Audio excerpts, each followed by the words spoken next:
Assalamualaikum warahmatullahi wabarakatuh. Perkenalkan, saya Putri Sigit Fadilah.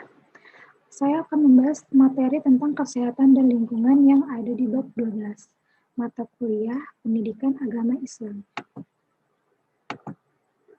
Yang pertama, saya akan membahas tentang kesehatan. Anjuran menjaga kesehatan bisa dilakukan dengan tindakan preventif atau yang bisa disebut dengan pencegahan dan represif, pelenyapan, penyakit, atau pengobatan. Secara preventif, perhatian Islam terhadap kesehatan ini bisa dilihat dari anjuran sungguh-sungguh terhadap pemeliharaan kebersihan. Yang pertama, pandangan Islam tentang kesehatan. Al-Quran adalah kitab petunjuk bagi manusia agar selamat baik di dunia maupun di akhirat. Dan salah satu petunjuk itu adalah petunjuk untuk menjalani hidup sehat sehingga bisa beraktivitas dan menjalankan ibadah dengan benar. Dalam bahasa Arab, kata sehat diungkapkan dengan kata asyihah atau yang seakar dengan keadaan baik, bebas dari penyakit dan kekurangan serta dalam keadaan normal. Adapun kesehatan adalah dasar untuk meraih kesejahteraan hidup di dunia ini, karena betapapun banyak nikmat yang dimiliki menjadi tidak bermakna bila seorang jatuh sakit. Yang kedua, hubungan kebersihan dengan kesehatan. Dalam membahas perkara kebersihan dalam agama Islam, digunakan 3 macam istilah. Yang pertama adalah nazafah atau nazif, secara bahasa yaitu kebersihan lawan dari kata kotor. Yang kedua adalah taharah, secara bahasa yaitu menyucikan atau membersihkan. Dan yang ketiga adalah tazkiyah, secara bahasa yaitu tumbuh atau membersihkan. Yang ketiga, kita akan membahas pola hidup sehat dalam perspektif hukum Islam. Dalam hal ini, Al-Quran mengatur pola hidup mencakup beberapa aspek, yaitu yang pertama, menjaga kebersihan jasmani dan rohani, seperti bersuci, wudhu, mandi, bersuci dari najis, menjaga kebersihan lingkungan. Setelah itu, yang kedua, pola makan.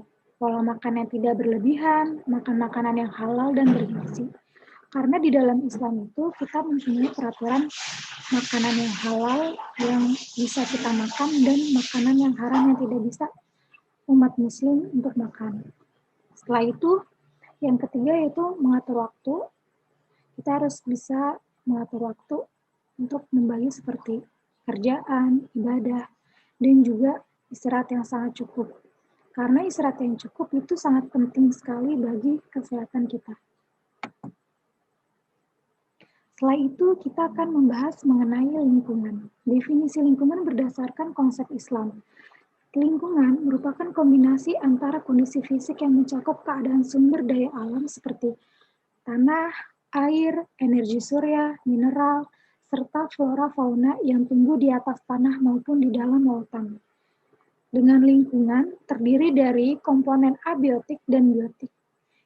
Kita terlebih dahulu akan membahas tentang komponen abiotik atau lingkungan mati. Lingkungan abiotik adalah segala yang tidak bernyawa seperti tanah, udara, air, iklim, kelembaban, cahaya, topografi, bumi. Secara terperinci, komponen abiotik merupakan keadaan fisik dan kimia di sekitar organisme yang menjadi medium dan substrat untuk menunjang berkelangsungan kehidupan organisme tersebut. Beberapa contoh komponen abiotik itu seperti air, udara, cahaya matahari, tanah, dan iklim. Setelah itu, komponen biotik atau lingkungan hidup. Segala sesuatu yang bernyawa seperti tumbuhan, hewan, manusia, dan mikroorganisme atau virus dan bakteri. Lingkungan hidup sering disebut sebagai lingkungan. Adalah istilah yang dapat mencakup segala makhluk hidup dan tak hidup di alam yang ada di bumi atau bagian dari bumi yang berfungsi secara alami tanpa campur tangan manusia yang berlebihan. Al-Quran mengenai lingkungan hidup.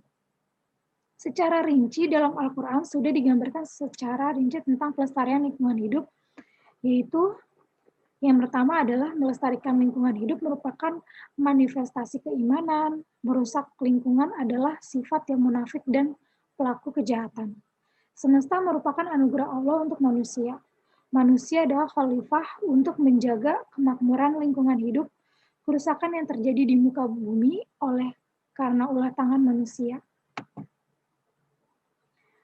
Etika Islam terhadap lingkungan hidup, adapun landasan etika lingkungan hidup menurut Al-Quran yang terangkum dalam surah Al-An'am ayat 38 yang mempunyai arti, dan tiadalah binatang-binatang yang ada di bumi dan burung-burung yang terbang dengan kedua sayapnya, melainkan umat juga seperti kamu. Tiadalah kami, apakah sesuatu pun dalam Alkitab. Kemudian kepada Tuhanlah mereka dihimpunkan. Maka menurut Idrus dalam Islam dan Etika Lingkungan, sebagaimana dikutip dengan jurnal Etika Islam dalam mengelola lingkungan hidup, ada 3 tahapan.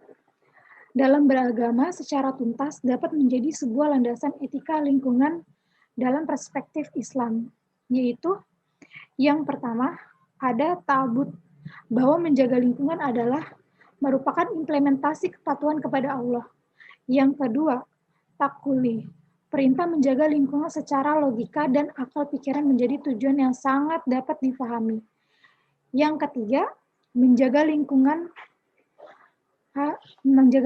harus menjadi akhlak, tabiat, dan kebiasaan setiap orang, yaitu yang bisa disebut dengan takhaluk ya. Etika lingkungan merupakan pedoman tentang cara berpikir, bersikap, dan bertindak yang didasari atas nilai-nilai positif untuk mempertahankan fungsi dan kelestarian lingkungan. Untuk menciptakan lingkungan yang bersih dan Islam juga memiliki etika terhadap lingkungan yang berdasarkan pada kerangka konseptual, yaitu yang pertama ada tauhid, kedua ibadah, 3 pengetahuan, 4 memanfaatkan dan memelihara, 5 amanah dan keseimbangan, dan 6 keindahan serta halal dan haram. Konsep pengelolaan lingkungan hidup. Konsep Islam menegaskan bahwa segala sesuatu di ekosistem ini adalah makhluk ciptaan Allah Subhanahu wa taala, dan mereka semua tunduk di hadapan Allah Subhanahu wa taala sebagai firman-Nya, yang artinya langit yang 7, bumi dan semua yang ada di dalamnya bertasbih kepada Allah, dan tak ada sesuatu pun melainkan bertasbih dengan memujinya.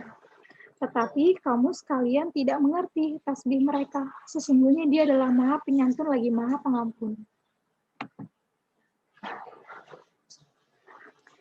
Pelestarian lingkungan dalam perspektif hukum Islam. Islam dikenal dengan 3 macam bentuk pelestarian lingkungan. Yang pertama dengan cara ihya, yakni memanfaatkan lahan yang dilakukan oleh individu. Dalam hal ini, seseorang mematok lahan untuk dapat digarap dan difungsikan untuk kepentingan pribadinya. Yang kedua dengan proses iqta, yakni pemerintah memberi jatah pada orang-orang tertentu untuk menempati dan memanfaatkan sebuah lahan. Yang ketiga dengan cara hima. Dalam hal ini, pemerintah menetapkan suatu area untuk dijadikan sebagai kawasan lindung yang difungsikan untuk kemaslahatan umum.